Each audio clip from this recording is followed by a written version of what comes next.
YouTuber ہیں جناب وجاہت احسن خان صاحب، یہ وہ تمام لوگ ہیں جناب جو اسٹیبلشمنٹ کی پنیری سے ہی اگے تھے. اسٹیبلشمنٹ نے ہی 5th جنریشن وارفیئر میں ان کو وزیر اعظم ہاؤس کے کموڈوں پہ بٹھا کے ان کی ویڈیو کرائی تھی، باتھ ٹب میں لٹا کے جناب ان کی ویڈیوز کرائی گئی تھی، کبھی ٹینکوں پہ چڑھایا گیا تھا. ان کو اس طریقہ کا ایک جرنلسٹ بنایا گیا تھا جیسے کوئی توبہ نعوذ باللہ کہ یہ کوئی آسمان سے اتری ہوئی چیز ہیں. اور اب یہ وہی وجاہت احسن خان صاحب ہیں جو ہر روز ادارے کی بینڈ بجا رہے ہیں، ہر روز نئی سے نئی چیزیں. بلکہ وہ آپ کو یاد ہے کہ کچھ عرصہ پہلے ایک ویڈیو آئی تھی کہ جناب جو ہے نا مختلف میسز کے اندر ویڈیو دکھائی جا رہی ہے عمران خان صاحب کے کوٹ اینڈ کوٹس میں کارناموں پر مشتمل، اور جو افواج پاکستان کے جوان اور افسران ہیں نوجوان، ان کے جو ذہن سازی ہے وہ کی جا رہی ہے کہ عمران خان کا اقتدار میں رہنا کتنا مشکل اور دشوار تھا. اس حوالے سے جو سب سے پہلا وی لاگ تھا وہ وجاہت احسن خان صاحب نے ہی کیا تھا، اور اس کے بعد یہ اگلی پوری کی پوری کیمپین چلائی گئی تھی. اسی طریقے سے 25 سپٹمبر کو وجاہت احسن خان صاحب نے بھی نوجوانوں کی توجہ حاصل کرنے کے لیے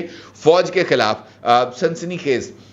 ایک ویلاگ کیا تھا، اور مسلسل ان کے حوالے سے یہ جو سنسنی ہے وہ پھیلائی جا رہی ہے. یہ بتایا گیا پاکستان تحریک انصاف کی لیڈرشپ کو کہ جناب آپ کی طرف سے آپ کی حوصلہ افزائی کے اوپر جو لوگ اس وقت کارروائیاں کر رہے ہیں ان کو اس بات کا اندازہ نہیں ہے کہ یہ ساری کی ساری چیزیں بہت ہی زیادہ حد تک مانیٹر ہو رہی ہیں. آپ عمران خان صاحب کے لیے ریلیف حاصل کرنا چاہتے ہیں، لیکن آپ کا کال و فیل اس سے بالکل مختلف ہے. اور خاص طور پر اب جس طریقے سے عمران خان صاحب کے کیسز فاسٹ ٹریک پر آ چکے ہیں، عمران خان صاحب کو فوری طور پر ایون اسٹیبلشمنٹ اگر چاہے بھی تو الیکشن سے پہلے کسی طرح کا ریلیف ملنا ناممکن ہے. عمران خان صاحب اڈیالہ جیل آ چکے ہیں. عمران خان صاحب شاہ محمود قریشی صاحب کے خلاف سائفر کیس کے اندر باضابطہ طور پر چالان بھی درج کر دیا گیا ہے، چالان بھی داخل کر دیا گیا ہے، اور اس کیس میں شاہ محمود قریشی اور عمران خان صاحب دونوں ہی مرکزی ملزم ہیں. اب اس کے اندر گواہ ہیں اعظم خان صاحب، اور اعظم خان صاحب نے سیکشن 164 کا جو بیان ہے وہ بھی جوڈیشل مجسٹریٹ کے پاس جو ہے وہ ریکارڈ کرا دیا ہے. اور ان بیانات میں بلکہ اس کے علاوہ 22 اور گواہ ہیں جو موجود ہیں اس چالان میں، اور وہ تمام کے تمام اس پوری کی پوری لڑی ہے سائفر موصول ہو کر اس کو ڈی کلاسیفائیڈ کر کے عمران خان تک پہنچانے میں جو تمام پوری کی پوری چین تھی وہی گواہوں کی فہرست میں شامل ہے. لہٰذا اور انہوں نے اپنے جو بیانات سیکشن 161 کے تحت جو FIA کو ریکارڈ کرائے ہیں اس میں یہ بات کہی گئی ہے کہ عمران خان نے سائفر اپنے پاس رکھا، ریاستی راز کا غلط استعمال کیا، اور اس کو بعد میں انہوں نے گما دیا. اب گمانے والا اعتراف تو خود عمران خان صاحب کئی مرتبہ کر چکے ہیں مختلف ٹاک شوز میں. اگر official secret act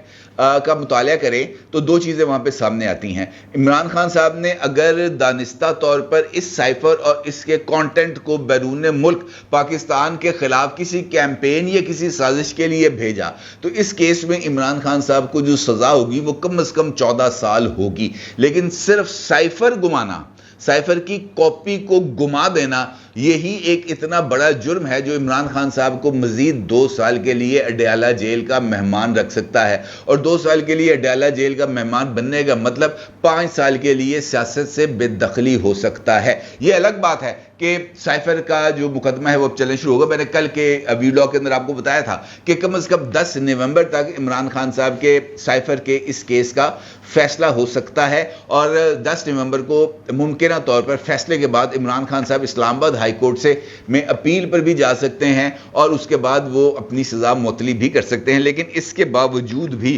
Imran Khan صاحب کے لیے جو سچویشن ہے وہ کچھ زیادہ بہتر نہیں ہوگی، کیونکہ سزا معطل ہونے تک دسمبر آ جائے گا، اور دسمبر میں عمران خان صاحب کے لیے مزید 3 کیسز ان کے منتظر ہوں گے، جس میں سے سب سے بڑا کیس ہوگا نیب کا توشہ خانہ، نیب کا جو ہے القادر ٹرسٹ کیس، اور اس کے بعد 9 مئی کے واقعات جہاں پر اب باضابطہ طور پر بغاوت کی دفعات بھی شامل کر لیے گئی ہیں، اور ماموں اور بھانجے دونوں کو آمنے سامنے بٹھا کر انٹیروگیشن کا پروسیس بھی شروع ہونے والا ہے. لہٰذا یہ بات تو طے ہے کہ عمران خان صاحب جو ہے وہ الیکشنز تک باہر نہیں آ سکیں گے. الیکشن کا اعلان ابھی تک چونکہ جنوری میں الیکشن کمیشن کی طرف سے کہا گیا ہے کہ جناب وہ جنوری کے لاسٹ ویک میں الیکشنز کرانے کے لیے تیار ہیں۔ اب اگر دسمبر میں عمران خان صاحب کی ضمانت ہو بھی جاتی ہے تب یہ والے 3 کیسز ایسے ہیں جو عمران خان صاحب کو فوری طور پر باہر نہیں آنے دیں گے۔ باہر آنے کے لیے عمران خان صاحب کو انتظار کرنا پڑے گا جنوری کا، اور اگر جنوری میں ہی الیکشنز ہو جائیں گے تو پھر عمران خان صاحب کم از کم مارچ اپریل سے پہلے جیل سے باہر نہیں آئیں گے، کیونکہ یہ مختلف مقدمات ہیں، ان کے ٹرائلز ہوں گے اور ان ٹرائل میں عمران خان صاحب کو سزا ہوگی۔ اس کا مطلب یہ ہے کہ عمران خان صاحب اس وقت ذرا لمبے چکر میں ہیں، اندر گئے ہیں۔ ہاں یہ ضرور ہو سکتا ہے، اور یہ بات پاکستان تحریک انصاف کے ان تمام رابطہ کاروں کو بھی بتا دی گئی ہے جنہوں نے اسٹیبلشمنٹ کے ساتھ ملاقات کی ہے کہ عمران خان صاحب کو کسی طرح کا کوئی ریلیف یا کسی طرح کی کوئی سہولت خاص طور پر جلا وطنی کے حوالے سے وہ دی جا سکتی ہے، لیکن الیکشنز کے بعد، الیکشن سے پہلے عمران خان صاحب کے لیے کسی طرح کی کوئی گنجائش نہیں ہے۔ اور یہ بات الگ ہے کہ ابھی جنوری میں انتخابات کے حوالے سے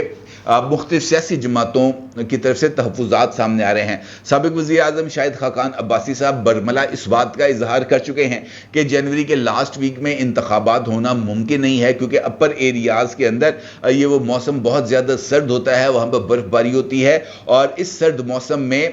وہاں پر انتخابات کا انعقاد ممکن نہیں ہے۔ لہٰذا یہ جو انتخابات ہیں یہ فروری کے لاسٹ ویک یا مارچ کے فرسٹ ویک تک ہوں گے، اس سے پہلے ان انتخابات کا ہونے کا امکان نہیں۔ اسی طریقے سے مولانا فضل الرحمان صاحب نے بھی ایک میڈیا ٹاک کی ہے، اور اس میڈیا ٹاک میں مولانا فضل الرحمان نے جنوری میں الیکشن کے انعقاد پر سوال اٹھا دیے ہیں، اور ان کا یہ کہنا ہے کہ یہ جو موسم ہے یہ بہت ہی زیادہ سرد ہوگا، اور اس موسم میں خیبر پختونخوا اور بلوچستان میں انتخابی مہم میں حصہ لینا بہت ہی زیادہ مشکل ہوگا۔ جنوری میں بلائی علاقوں میں برف پڑی ہوگی، لوگ ووٹ کیسے دیں گے؟ اور اس کے ساتھ ساتھ انہوں نے موجودہ امن و امان کی صورتحال کے موجودگی میں انتخابات کے انعقاد کے اوپر بھی شکوک و شبہات کا اظہار کیا ہے۔ ان کا کہنا ہے کہ جب یہ جو امن و امان کی صورتحال اس حد تک بگڑ گئی ہو، ہر روز کوئی نہ کوئی واقعہ ہو رہا ہو، تو ان حالات میں انہی 2 صوبوں یعنی بلوچستان اور خیبر پختونخوا میں انتخابی مہم کا چلانا تقریباً ناممکن ہے۔ اس کے ساتھ ساتھ مولانا فضل الرحمان صاحب کی طرف سے ایک مطالبہ بھی سامنے آیا ہے، جس میں انہوں نے پاکستان تحریک انصاف پر پابندی لگانے کا مطالبہ کیا ہے، اور یہ وہی خوف ہے جس کا میں آپ کے ساتھ 1-2 مرتبہ ذکر آپ کے ساتھ کیا تھا کہ بیلٹ پیپر پر اگر بلے کا نشان ہوگا تو پھر یہ کسی طرف بھی یہ کھیل جا سکتا ہے، that be anybody's game. یہ جو ہے عمران خان کی فیور میں بھی جا سکتا ہے، عمران خان کے خلاف بھی جا سکتا ہے، اور زیادہ تر امکانات نئی ووٹر لسٹوں کی موجودگی میں اور جو ہے نئے ووٹرز کے اندراج کے بعد تقریباً 2.25 کروڑ 2.25 کروڑ نئے ووٹرز کی انٹری کے بعد یہ عمران خان صاحب کے لیے انتخابات پر اگر بیلٹ پیپر پر بلے کا نشان ہو تو یہ ان کے لیے بہت ہی زیادہ فیزیبل ہوگا۔ مولانا فضل الرحمان کو اس صورتحال کا ادراک ہے، کیونکہ وہ خیبر پختونخوا اور بلوچستان دونوں جگہوں پر کیمپین کے لیے ماحول بھی بنا رہے ہیں، اور ان کے امیدواران جو ہیں وہ خیبر پختونخوا اور بلوچستان دونوں میں متحرک بھی ہیں، اور ان کو گراؤنڈ ریالٹیز کا ادراک بھی ہے کہ عمران خان صاحب ایک پولیٹیکل حقیقت ہیں، ان سے انکار ممکن نہیں، اور اگر عمران خان صاحب کو اس پروسیس میں شامل رکھنا ہے تب ان کے لیے جیت بہت زیادہ ضروری ہوگی۔ ادروائز اگر